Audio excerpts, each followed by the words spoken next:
Are you developing IoT solutions? Get ready for tomorrow with Farnell, supporting your design journey from connecting smart sensors to the cloud to implementing AI. Find everything you need at farnell.com. Enjoy this episode with Farnell, a global distributor of electronic products and solutions.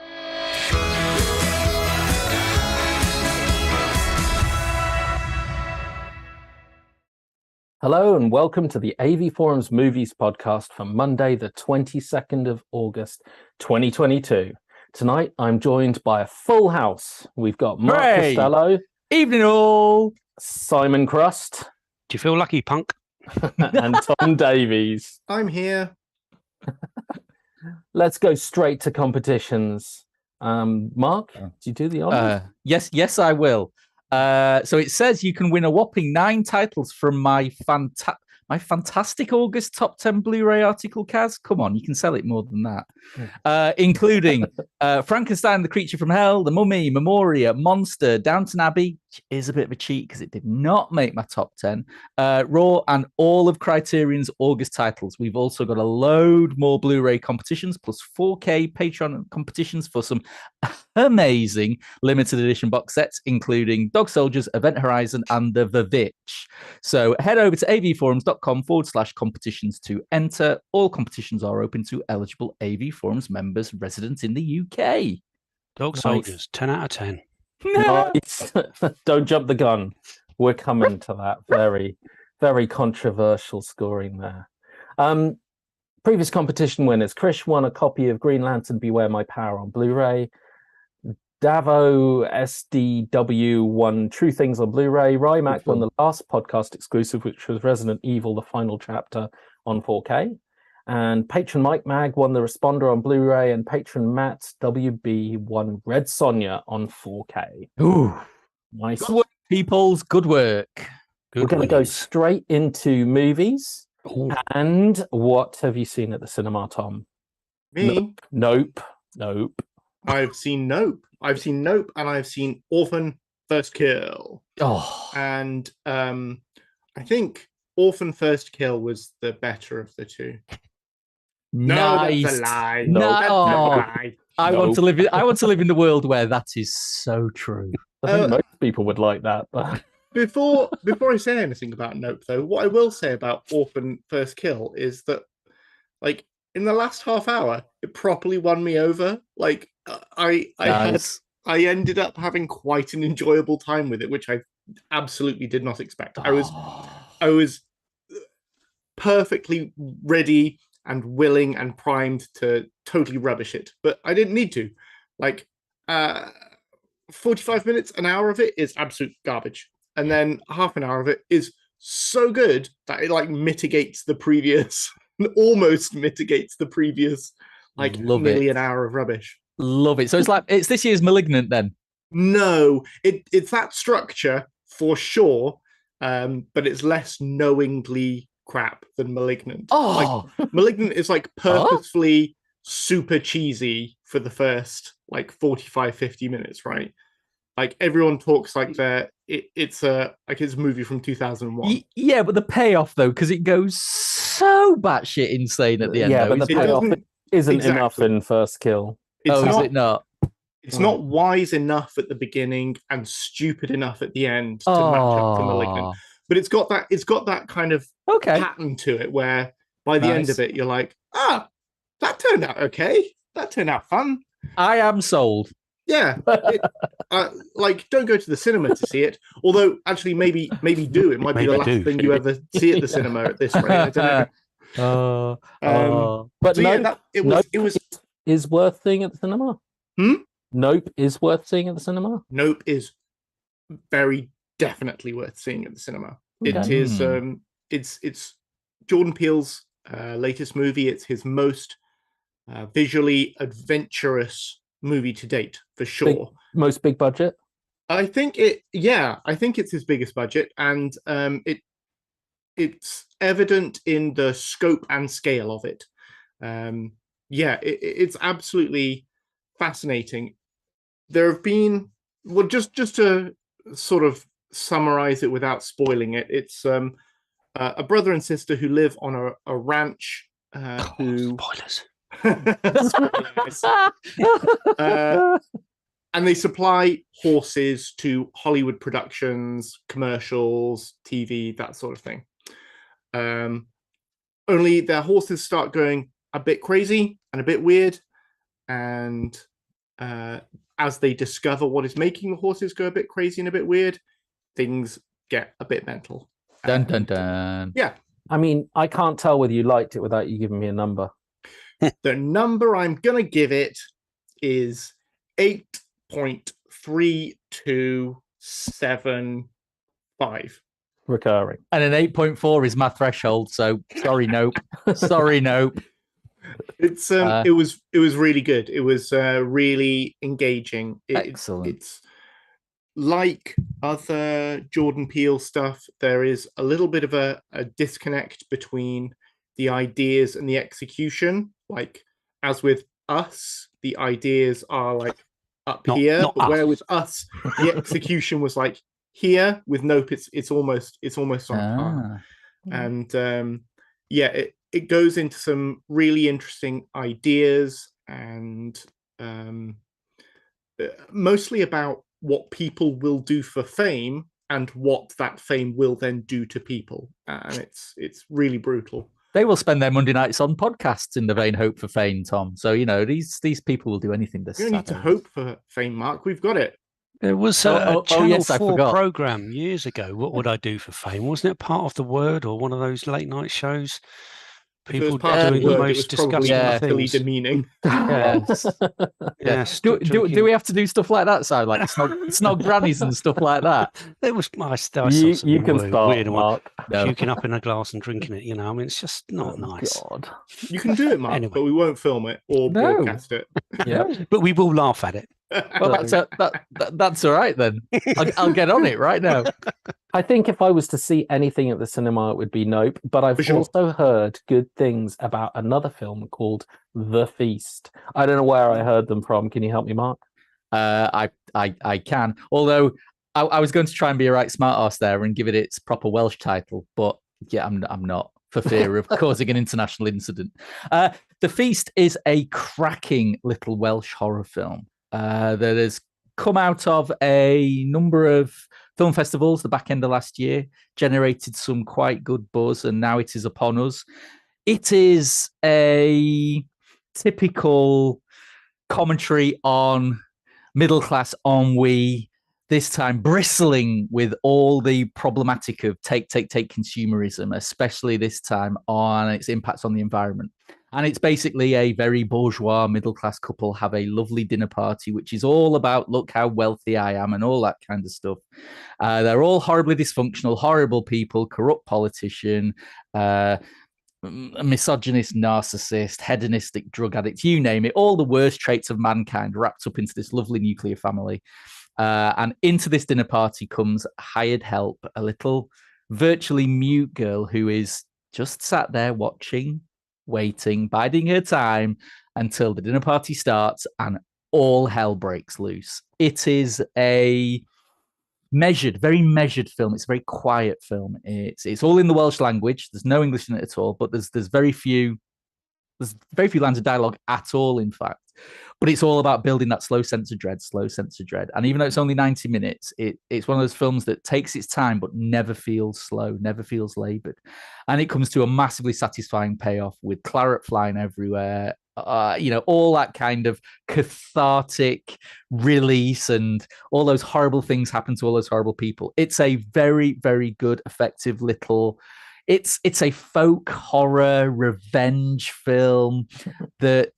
is well worth seeking out if you get a chance. Possibly not at your local multiplex. You might have to wait till it comes to the Sofaplex.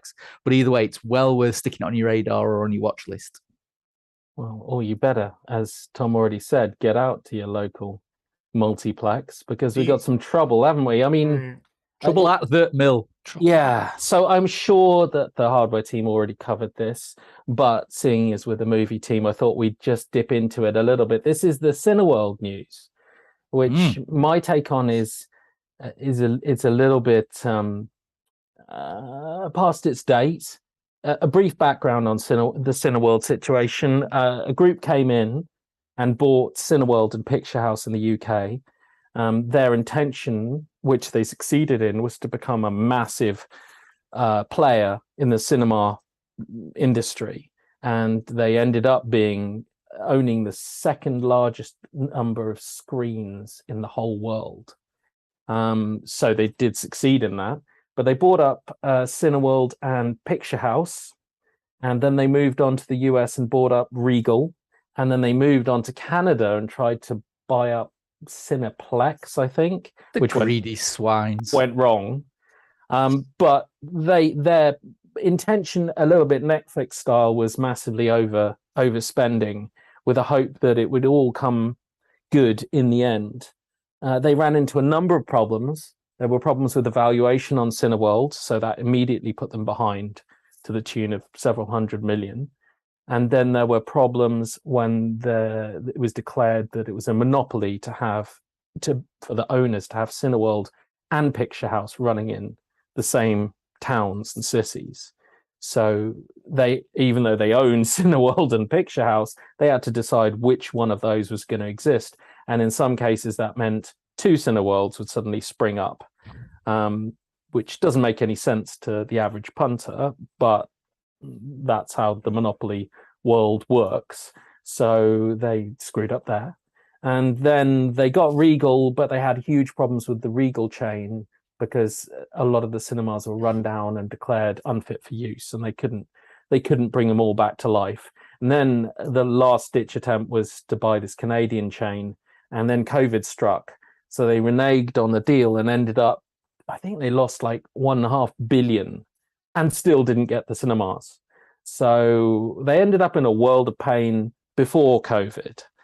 Now, COVID meant they just closed their screens and, buckled down and hoped that at the end of COVID, it would be okay.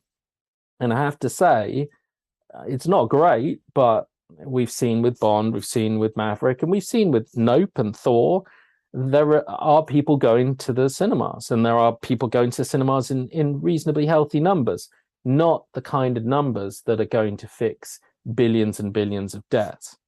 So I think that the Cineworld issue is a much bigger picture than just COVID caused this. It's not just that as well. Like the results of the closure of Cineworld and Picture House, if it goes, it's looking increasingly likely, but still an if in the UK. Is that Picture House has a distribution arm. One of the titles of which is The Feast. It's Gwynedd, by the way, Mark. That's how you pronounce the Welsh. Good Welsh knowledge, TD. Diolch yn fawr, yaki da. Da iawn. So yeah, it's that they have distribution deals as well in place, and it's not yet clear how the closure of whether or not the theatre arm of Picture House closing will affect the distribution arm, and if it does, that's access to interesting independent films that doesn't exist anymore. That they will have to go somewhere else. It's one fewer option to get distribution on these interesting and frequently like really good independent films. So it's a real concern. It is. It's a mess of a situation, and as they've become the owners of the second largest number of screens in the world, if the second largest number of screens in the world shuts, I think a lot of studios are going to be concerned about where their Avatar sequels are going to be playing. Sorry, I didn't mean to single that one out for the 10 Avatar movies we're going to get over the next 5 years. But there's got to be some talk about how they do this, because it's not as simple as one of the streaming studios buying them out, because it's actually the studios that are more interested in cinema releases that are going to be more interested in what happens to cinema. Yeah, it wasn't so long ago that people were predicting that cinema chains were soon going to be Disney houses, where Disney would control all the content and release all the Disney and 20th century films and all of that stuff, and they would have a monopoly on theaters. But that's looking increasingly unlikely as they give less and less of a shit about theatrical releases. Yeah, but if they wanted to, they could swoop in, take the second largest number of screens in the world, and become Disney at the cinema, and launch with Avatar at Christmas. Well, let's be honest. I think the likelihood of it being Disney, I think the likelihood of it being something like Amazon or something like that will. Oh my goodness! Will be more. I mean, more sensible. Yes. But I mean, ultimately, the studios need cinemas to generate the $1 billion revenues. Try as they like, they will not get the $1 billion revenues per film from the likes of streaming subscribers or even digital sales or anything like that. So it is in the studio's best interest to maintain the theatrical experience. And ultimately, I think we may have fewer cinemas without a doubt, but I think cinemas will not go away anytime soon because, frankly, Hollywood cannot afford them to go away. I'd agree with that. Soon. And also, we don't need 2 Cineworlds per town, which is what happened in a lot of locations. We probably don't need to go that far. So it'll be interesting to see how this plays out. Absolutely. But absolutely. I do think that the news is a bit after the fact because they've been in trouble for a long time. Yeah, they were because of the loans that they had to take out during COVID. Even at the beginning of lockdown, there was talk about Cineworld being in trouble, where maybe other chains weren't. So they've been on the rocks for a while. They're already in the hole. Right. Well, on that happy note, let's go to the cinema, everyone. Go to the cinema. Buy overpriced confectionery. We say that, but I saw Top Gun 3 times. Couldn't imagine not seeing Top Gun, the big screen. Well, I could imagine seeing Top Gun Maverick tomorrow morning, sat in the comfort of my own cinema room in my pajamas with a nice cup of tea, Kaz. That's what I can see. Could you imagine never having seen it at the cinema? Hey, the cinema I went to, it had a buggered centre speaker and all the dialogue was coming out the left speaker. So quite frankly, the home experience is going to be better. And ironically, yes, that wasn't a Cineworld. So there you go. that'll teach him. Well, I mean, one of mine was a Cineworld. I think a Cineworld IMAX, and that was the best of the presentations for me. But I mean, I think it's luck of the draw. I'm sure a lot of their chains are terrible, and by and large, I don't go there. I favour View X Plus. But not View X Plus, sorry, Showcase X Plus. Big up for the light. Big fan of the light. Local light down in Stockport. Yeah, so there are different chains to go to, but I couldn't imagine not having seen Maverick at the cinema. But I could imagine seeing a lot less at the cinema. I haven't got around to Thor, and it's coming out on Disney in 2 weeks? September the 8th. 3 weeks, I think. Is it September the 8th or something? Yeah, it's not long to go. Yeah. So I could. I mean, I'm not going to go and see it now. So I guess maybe it's the big ones. Maybe I have to steel myself for Fast 10. God. Jesus. No, Fast X, Kaz. It's going to be Fast X. Oh, sorry. Fast X. Sorry, I blew it. 4K. We're Edge of Tomorrow. A couple of you guys have seen this. I hear it's only a 2K DI. And the base is muted. Inferior quality. Only HDR10. I know. Honestly. Terrible. Well, yeah. So I put the review up, and the film is honestly 8 years. Is it 8 years? 8 years old. It is. We seem to have 14, forgotten, and we've had such a glut of Groundhog Day-esque time loop movies. But honestly, the film, it works still. It's so clever. It's so entertaining, and the film itself is just, it still is as good as it ever was. The disc, yes, it'll be interesting to get size view on it, but in the review, yes, it might only be a 2K DI. Yes, it might only be HDR10.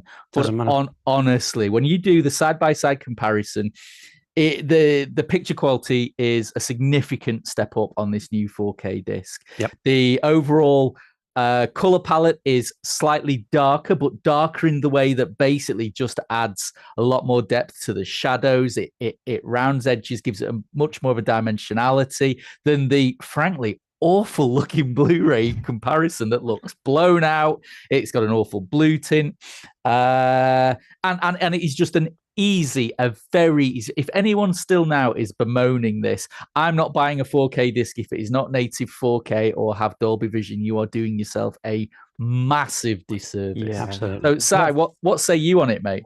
Yeah, it was an awesome picture. I was very, very impressed with it. Immediately, you can see that opening scene with the when it's supposed to be television and stuff. Immediately looks great.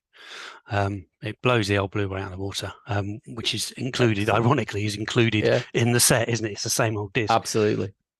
So if you want to do side by side or stick one after the other, you can see the difference, and it's immediate. The 4K picture is streaks ahead. The HDR on it really gives you a good punch in the face. It's fantastic. It's not too dark at the end. It always was dark at the end. In fact, it's better. It's great. I really, really like it. And it's a fabulously bassy track as well. Incredibly bassy. And it always was. You'd have to put on the old disc first, and then put on the second disc, the 4K, to hear the difference. And it's only at 1 second. It's only at that very, very beginning. The third hum, the one that goes really, really low. Yeah, that's the only one that's missing about that much. And it's about that much. It really isn't much at all.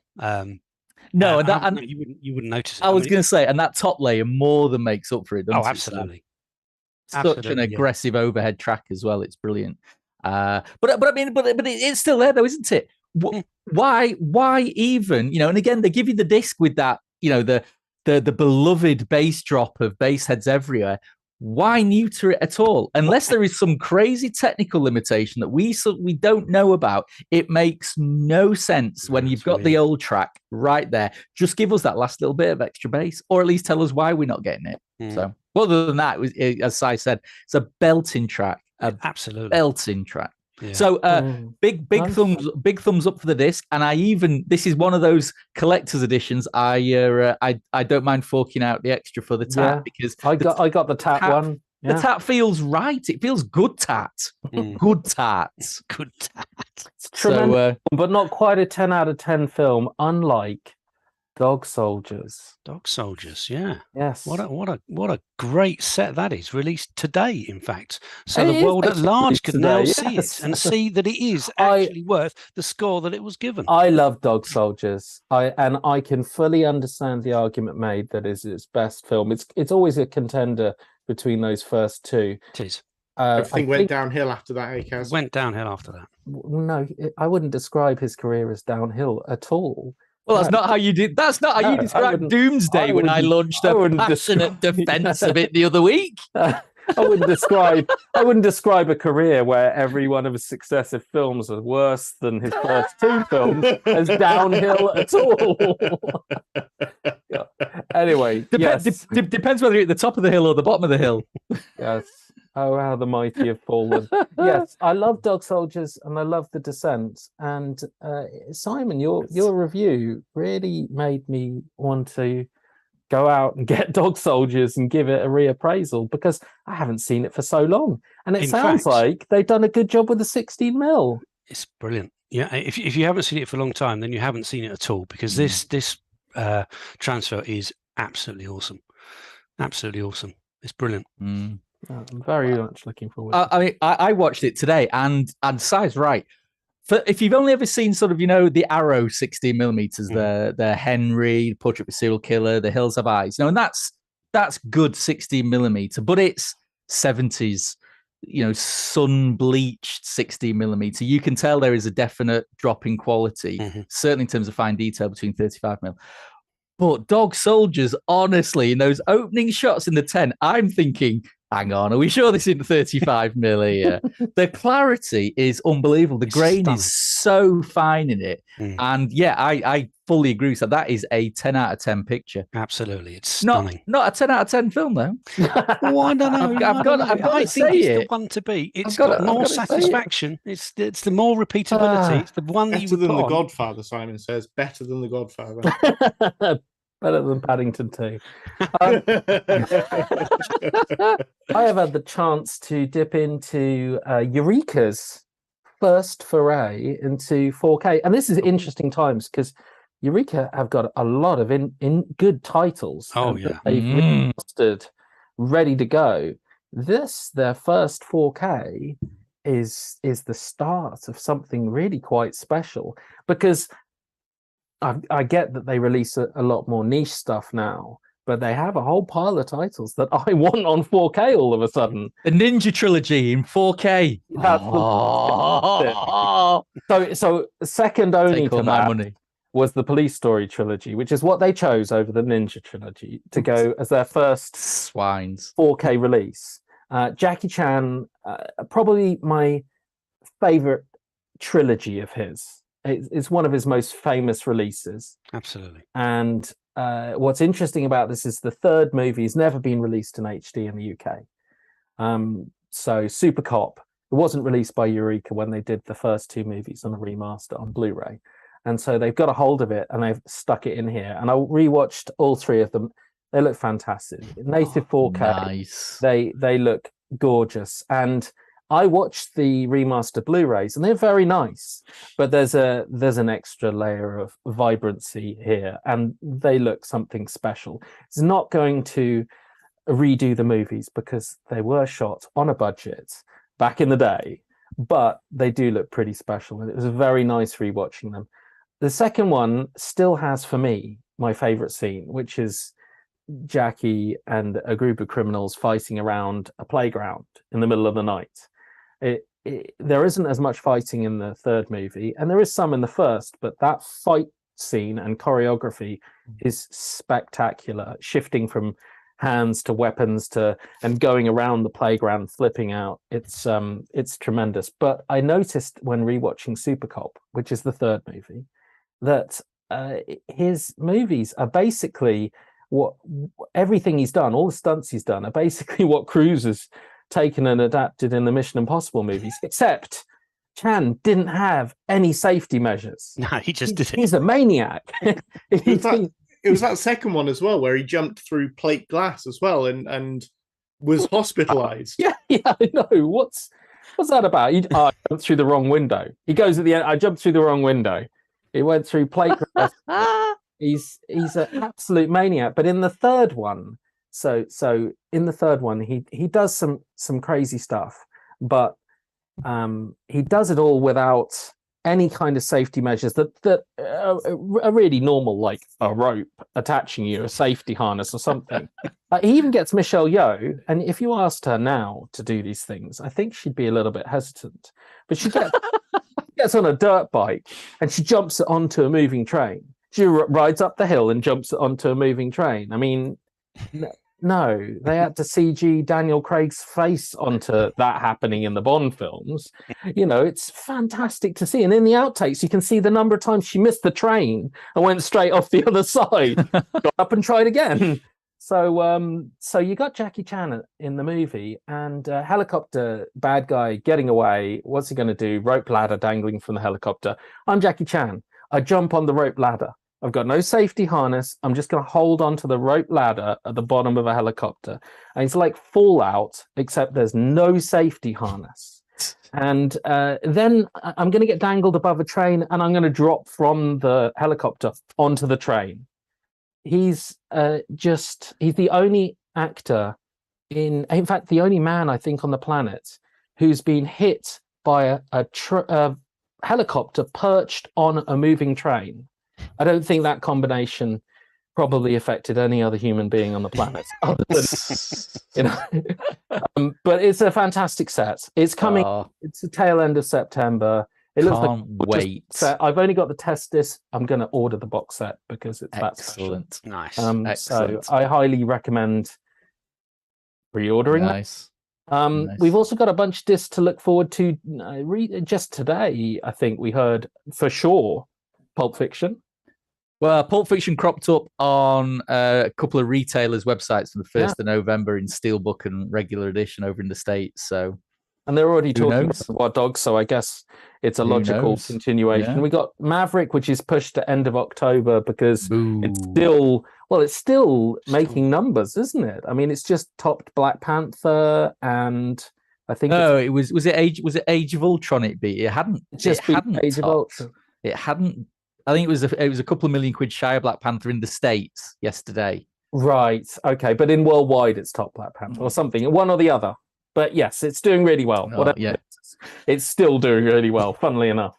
And then we got Eastwood, a couple of Eastwoods, Escape from Alcatraz, High Plains Drifter, and Red Dragon. High Plains Drifter, awesome. I know, it's good, isn't it? Oh, that's fantastic. One. I mean, that goes with in the trilogy set. Ah, brilliant. I would like pretty much all of Eastwood's films in 4K, but I'm dreading the price tag attached to one of those Eastwood, 25 film box sets or something, which is only a quarter of his filmography. But Red Dragon, why?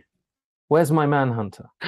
Oh well, still being tinkered with. I was gonna say Michael Mann's on his 19th attempt at it. No, I don't want it, man. And look, after Heat, mate, you won't be able to see anything anyway. Sorry, you won't be able to see anything, Kaz. The rest Everyone of else us will, fine. but you won't be able to see fine. anything. Yeah, sure. I've got those drips for my eyes to dilate them. And the Limey. I know no one else cares, but the Limey is coming to 4K. No, I love the Limey. I've got a lot of time for Soderbergh's The Limey, and I think Terence Stamp is a legend. Terence Stamp is a legend, but there are better Terence Stamp films that I would want to see in 4K. Are they called The Limey? No, they're called Superman and 2. Oh yes. No, I'm going to go with the Limey. TV. Gonna go TV? Do a bit of TV? If we have to. Okay, well, the big ones. We're going to do the big ones. So let's. Have you seen it, Simon? Have you seen both of them? We're going to talk She-Hulk, and we're going to talk dragons. Yeah, dragons. So I have zero interest in anything Hulk related. Okay. In fact, it's not just Hulk related; it's MCU related. I'm just completely wiped out of it. I'm not interested at all. Based. Super based. But my beast, you animal Crust. I don't care. I have no interest whatever. Can I tell you why? Not enough werewolves. Not enough werewolves. Very true. It's not on 16mm film, so they're straight away they're onto with that. No, I just a couple of days ago I put on Infinity War and Endgame. Yeah, and they are just blown away. Good. Why would you ever watch anything else? So I haven't watched Moon Knight. I haven't watched any of those group things that are popping up on Disney Plus. I haven't watched any of it. I'm not interested. I know what you're saying. Did you even watch Wanda, Simon? Yes, I watched those. I watched Wanda, and I think I watched a bit of Winter Soldier. Yeah, that was not good. I did a bit of Loki. I finished Loki. Loki was pretty good. Yeah. But that's it. I'm bored now. I'm bored. I'm bored of it. I don't care. Multiverse of Madness. If you watch WandaVision, you've got to watch Multiverse of Madness just to finish that off. Spider-Man No Way Home. Well, I'm assuming you've seen No Way Home. Yeah, I've seen that. Yeah. I'm just TV stuff. I don't. Stuff you're bored of. Okay. I don't care. It's good to clarify. Okay. Yes. As for House of Dragons, maybe I haven't seen it yet. Again, I might wait for a couple to drop before I start indulging. Well, that should finish off TV for the evening, folks. Yes. I'm not interested in one of them, and I can't be bothered until it's a few more with the other. I get that with House of Dragons. After Game of Thrones, a lot of people have been burnt. And who the hell knows after one episode of House of Dragons? I mean, I certainly don't. It needs a lot more. But I'd probably watch more, but I'd probably wait until a few more. I couldn't get away. I couldn't escape from my own brain while watching House of Dragons, and I couldn't do that thing that everyone's always telling me to do and switch my brain off. And I couldn't work out. I couldn't work out why the decision had been made to make it look so different to Game of Thrones. Like, I don't mean like production design wise, like that it is all very obviously within that like Westeros history. None of that stuff is particularly surprising, but the way it's put together is so weird. Like, if it was anything else, I would be saying like, this is really interesting and good and clever, but because it goes for a real like magical realism feel, like the language of the camera in House of Dragons is all like ethereal and fantastical, and it goes out of its way to frame a couple of a bit showy camera work. And Game of Thrones was never like that. It was always dirty, brawly, gritty, and this is not like that so far. True. Weird. But I think, though, this is now what it's... I think as a result of that, or that is a result of, it's dealing with its own legacy. Because if you think narratively, this first episode, it's very small, it's very contained, it never leaves King's Landing. It's very much like the first episode of season 1. However, expectations are now up here. So suddenly people are, yes, they are. You miserable swine. Yeah. So it ended so badly. Why would anyone want to go back to it? So I think that what they've tried to do here is try and give us that epic, expansive Game of Thrones feel within a very small, self-contained set of locations and a story. And I think you've noticed it more because it has all been set in King's Landing. I think when you start to see it expand and we start heading off to Dawn and we start heading off to Winterfell, we start heading off, other places, I think you'll start to see that kind of fall away. I think. Oh, good SEO. Brand. They've changed it. They've changed the way they are making it. And well, to be fair, you've all said it all ended like a bag of spanners anyway. So maybe this is a good thing, Tom. I miss the good liked the last season. Yeah, but that's because you're wrong about like almost everything, Mark. Well, I keep telling you, I don't watch TV, and this should be blatantly obvious why. I think they should have stuck to the like CSI format. When they did CSI, when they went to Miami, it was just orange. And then when they did CSI New York, it was just blue. Yeah. They should just do a different color. We need a color. They could do green. I got good green going on here. Nice. Well, speaking of green. Yeah. Look at that. Oh, very nice. Yes. Okay. Yes, we'll do Hulk. Sure. I mean, I got a vested. I'm the opposite of Cy. I love Hulk. I got a vested interest in Hulk. He's probably my go-to Marvel character. I understand that the Marvel Universe gave me Robert Downey Jr.'s Iron Man, which replaced Hulk in my heart in terms of movies. But that was also because Hulk was really not done justice, not by Ang Lee, whose effort I find commendable if it dissolved into some water-based fight at the end. You didn't like him when he's Ang Lee. Hey! Oh my god! How do I get out of this? Waiting for that one. And then where's the door? Leterrier did the Edward Norton Hulk, which is the one that's now sort of absorbed into the MCU, but not with Norton. And I quite like that. Me too. But the crazy both wrong fisticuffs at the end with the abomination thing didn't work for me. I mean, I like the fact that they took straight from the comics, Norton's on the run, breathing exercises, trying to control himself, the days without incident. It's all ripped from the comics. And then I agree, it was dumb and bad. best Stan Lee cameo. Stan Lee got to Hulk out, man. That was the best thing about that film. Hunting him down was Tim Roth, who they're bringing into She-Hulk. But after this, because Marvel didn't have the rights, they basically couldn't do anything decent with Hulk, which I think was the real abomination. Anyway, I sort of disagree with that. I disagree too, Tom. No, the range that Hulk has had in films that are not his films, has rivaled the development of almost any other comic character. They have pulled. Like for somebody who is a side character, they've done well. Smart Hulk, that's it. Like they've done like you. I've got an investment in the comics. Like I loved reading the Peter David comics. Yes, it's such a good run of Hulk, and from that they have pulled out so much of that stuff. Like you say, like Smart Hulk. They've done elements of Planet Hulk, and they've just pulled out that's the some of the trouble, isn't best it? bits. They have, but they haven't done justice to Planet Hulk. Well, I mean, They've done a maybe. comedy version of Planet Hulk that fits being a Thor movie. Anyway, Which is there some She-Hulk in this She-Hulk? sure. Or Let's are talk we- about the girl one. Yeah. Some of this is that the rights to Hulk come back to Marvel next year, Yeah, next year. and they're talking about doing a World War Hulk. And Yeah, so but it's World War Hulk is a rubbish story. It's rubbish. well, they can't talk about doing Planet Hulk if they've already done it.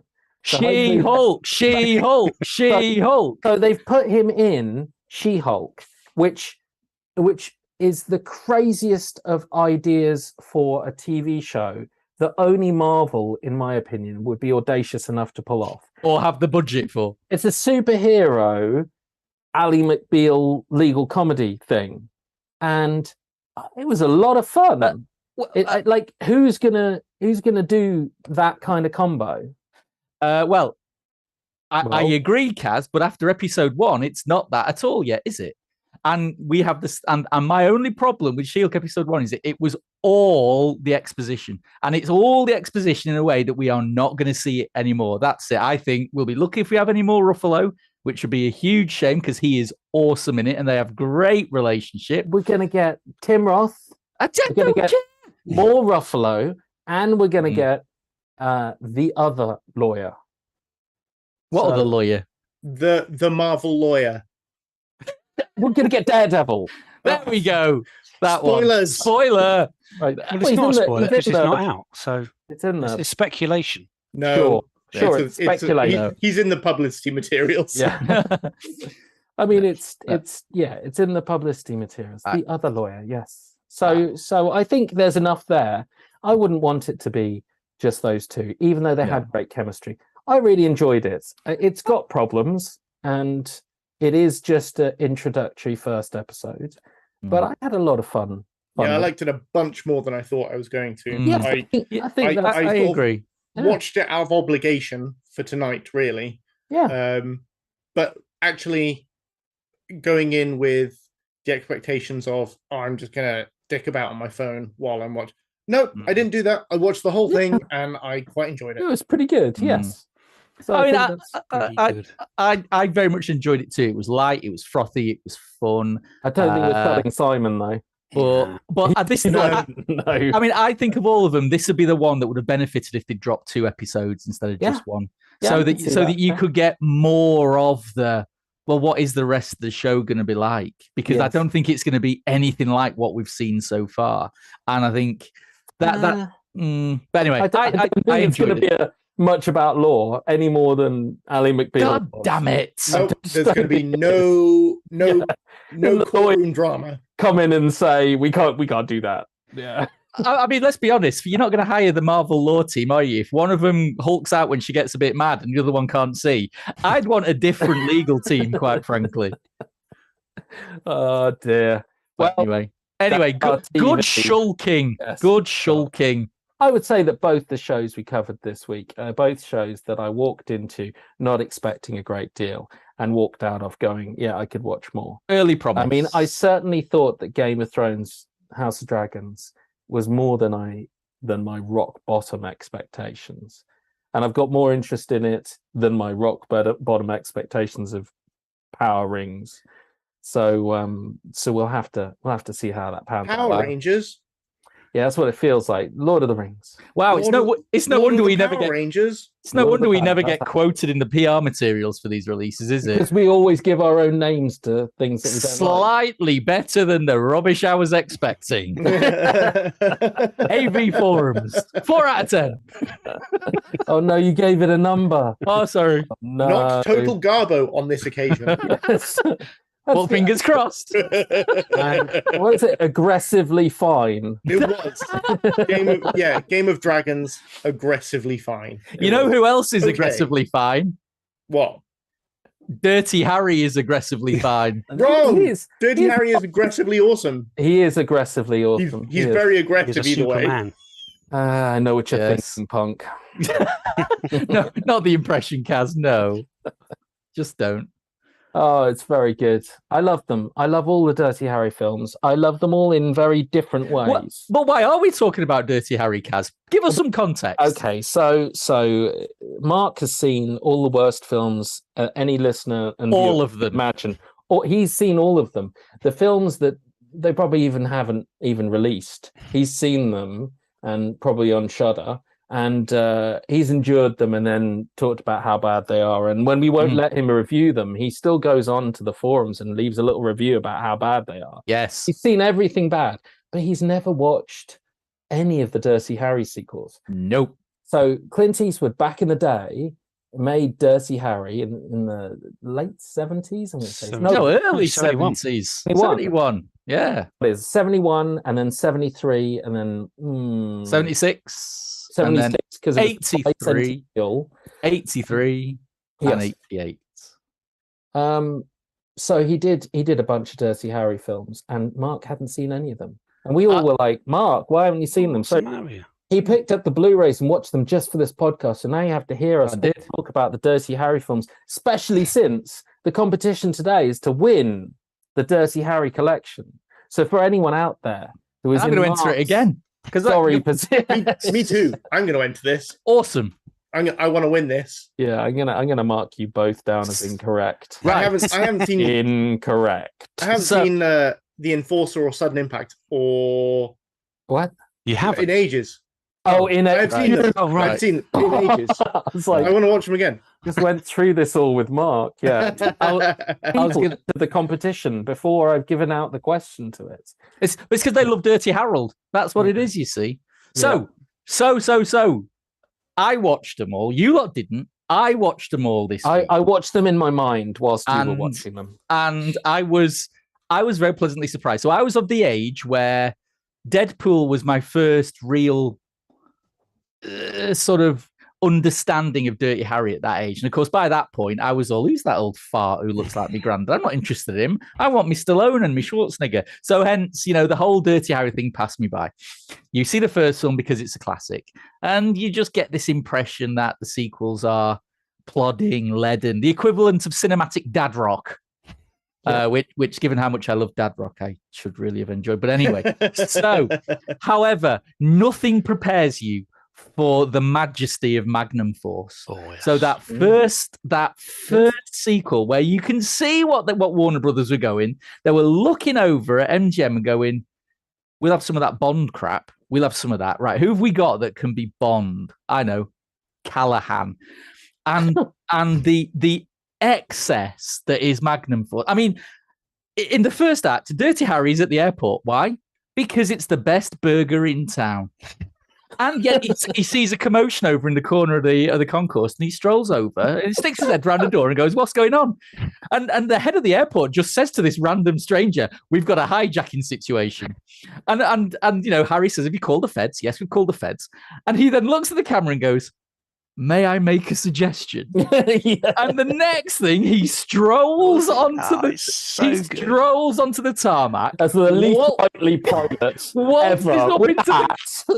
waltzes up into the cabin, takes his seat. They start taxiing, and the co-pilot turns to him and says, "Captain, I don't wish to speak out of order, but can you fly?" And he just turns to him and grins and goes, "Not at all." Bang! And it's that kind of utter insanity that Magnum Force.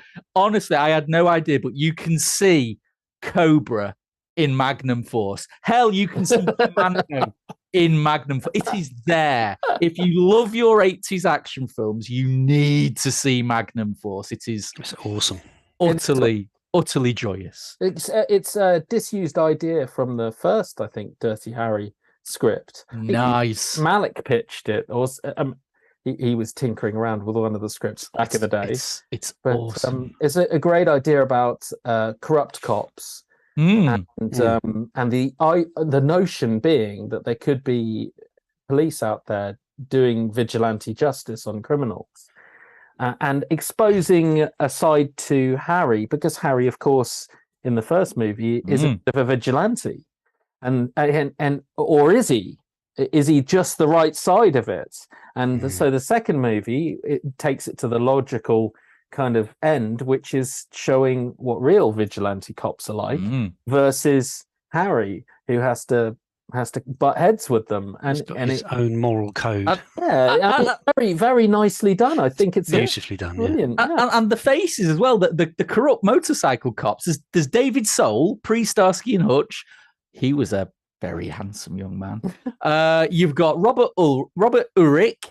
And you've got Tim Matheson, all very famous character actors, all there in this. It was awesome. I was so pleased. Yes. I was so pleased until I put in the Enforcer. Well, the Enforcer's okay. No, it's fine. No, it's the low point. Like, it's worse than the Deadpool. No. No, it's no. The thing with the Enforcer is, and you nailed this, Tom. There are bits. Yeah. Of the Enforcer that literally blow your mind. There is a prostitute ring with sex dolls, not real women, sex dolls. There is a porn ring sold by a group of grandmas. What? Hey, what? There are nuns with shotguns. This is all good. What are you complaining about? No, I know this is all good. Then you can throw in Dirty Harry attending gender diversity lessons. You've got Cagney or Lacey, one of the two. I don't care which. She's in there, and it ends on Alcatraz, where, wouldn't you know it, a group of paramilitary types have hijacked weapons and are threatening the city. All of that stuff is great, but it's a shame that that's about 20 minutes of the entire runtime. The rest is dross. Yeah, it's not great. He does a lot of running. I think he does some jogging in there. He likes it's to still jog. Fine. It's still okay. It's still fine. But then, strangely enough, it picks up for Sudden Impact. Now, I was expecting Sudden Impact to be poop. Nope, because you've got Sondra Locke in there, who is the kiss of death to anything. Yes, but again, Sudden Impact is make my day as well, right? Yes. Yeah. The key here is it's the best catchphrase, and it's a very succinct story, which is actually clever, like the first two films. Yes. Whereas the Enforcer isn't really a very good story. No. It's a bunch of terrorists and Harry with a female cop play with it. Whereas Sudden Impact, if you think about it and think about the story to it, even if it's not always handled perfectly, it's quite dark. There's a lot of rape, revenge, exploitation themes in there. And it's all, again, it's mixed with Harry's moral compass. Exactly. Yeah, and that's a good take on it. Sudden Impact was awesome. Apart from the dog, apart from the car chase where he hijacks the van belonging to the old folks' home. Yes. So, moments of ill-judged comedy and odd plot lines. I mean, what happened to the organized crime boss who was out to kill him in the first act, who just...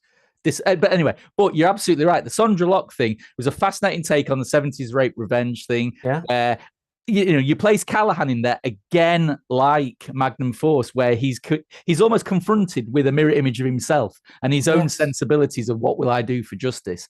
And no, so Sudden Impact was great, and that was it. There was no more Dirty Harry films ever made after that. Okay, fine. The Deadpool's not great. It's not great. It's so bad. It's good though. I totally agree with that. Yeah. Yes. And originally, I think it was planned to be like a second. There was planned to be another one after the Deadpool as well, but supposed to be Gran Torino. He said he was too old. Yeah, he was done with it. To do it, which is strange because he did later movies where I think he looks younger and fitter and sharper. He did The Rookie with Charlie Sheen, which is easily a Dirty Harry role, and it could have easily been another Dirty Harry film. When Clint Eastwood, do you know about this? When Clint Eastwood was asked about a Dirty Harry 6, he specifically said, "No, I'm too old for this."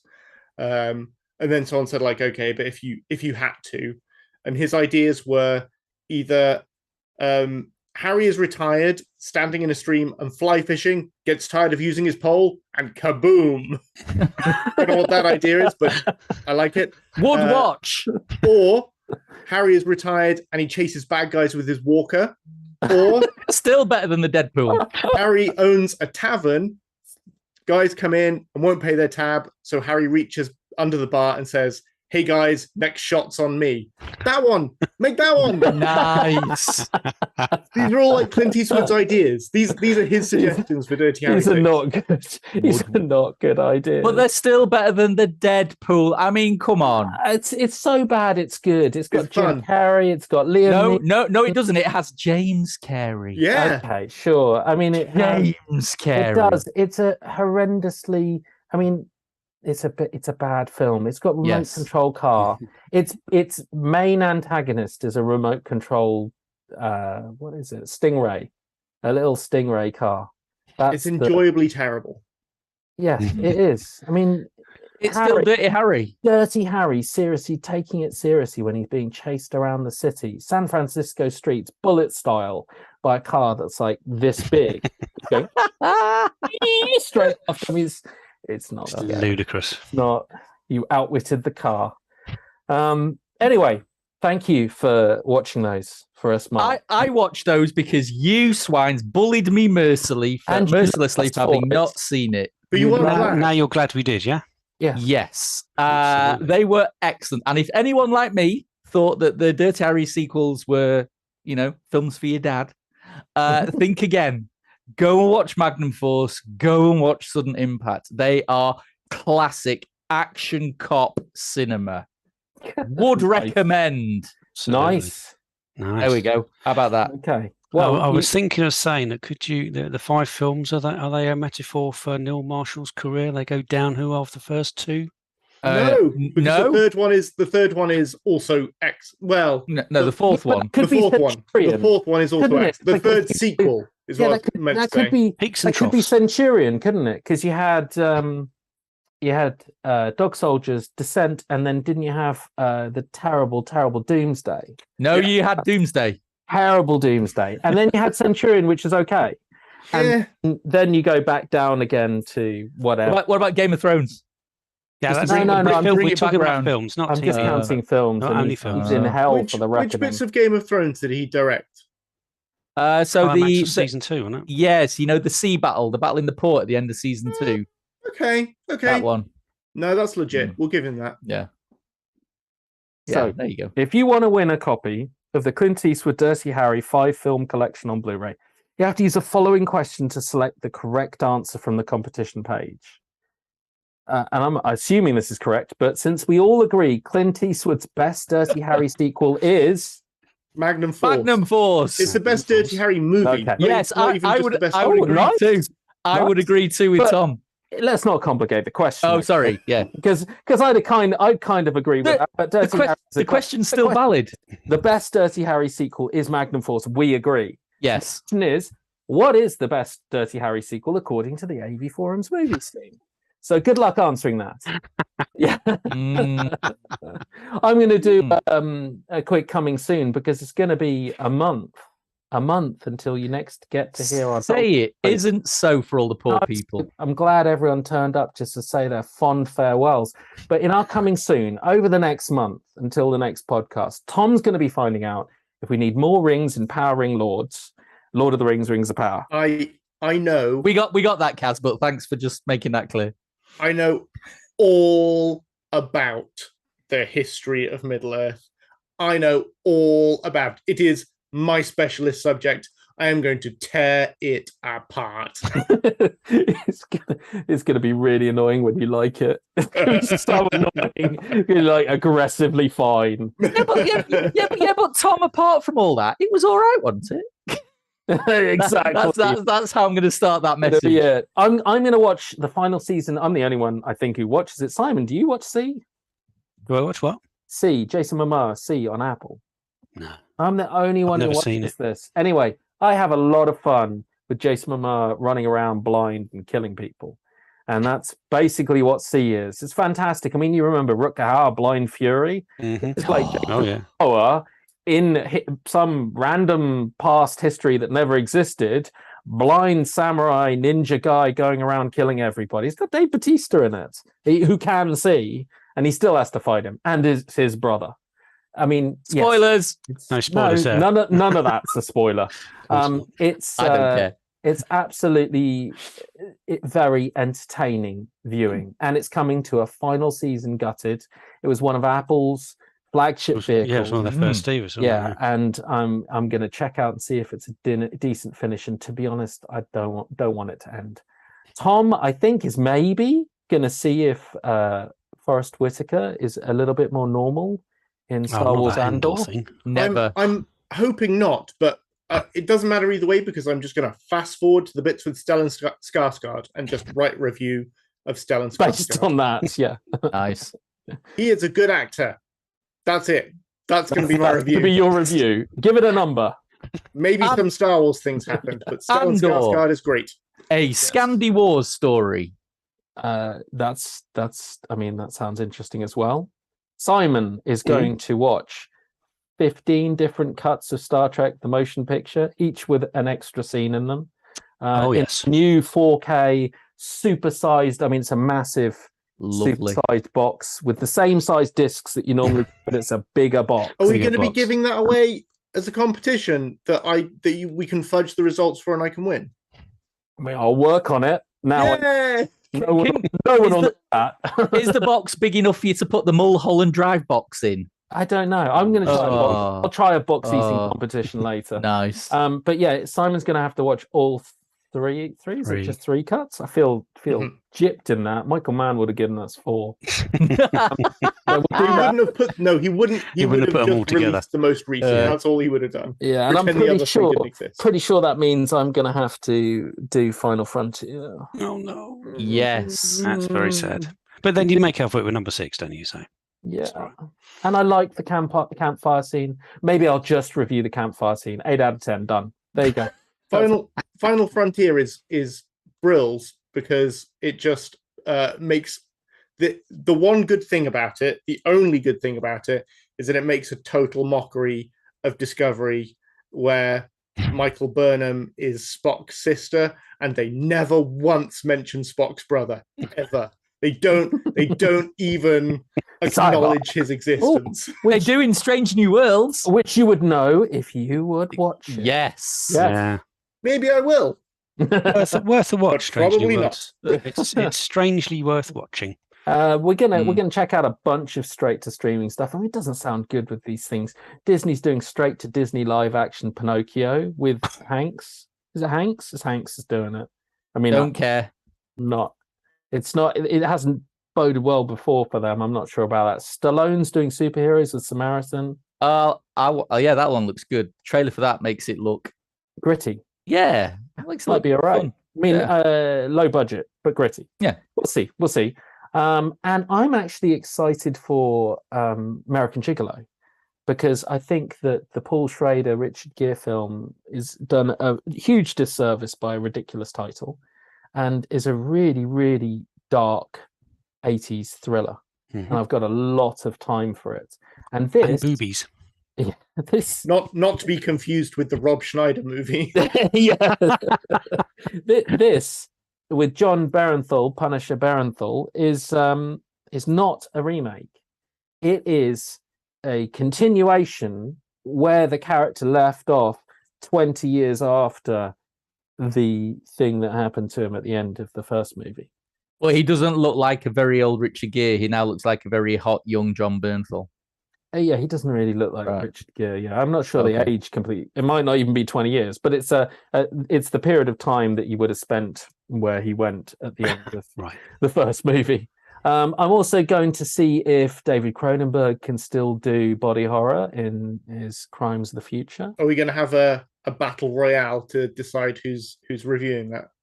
No, I've already. Kaz has already done it. Already done it. Oh, I hate. He didn't even let that one go, Tom. He's just kept it all for himself. The review. Yeah. I think we're probably displaying the review as we're talking right now. There's a picture by your face, maybe even with a number. I'm going home. Yeah. The summary is Tom would have loved it. Yeah, aggressively fine, but Brandon did it better.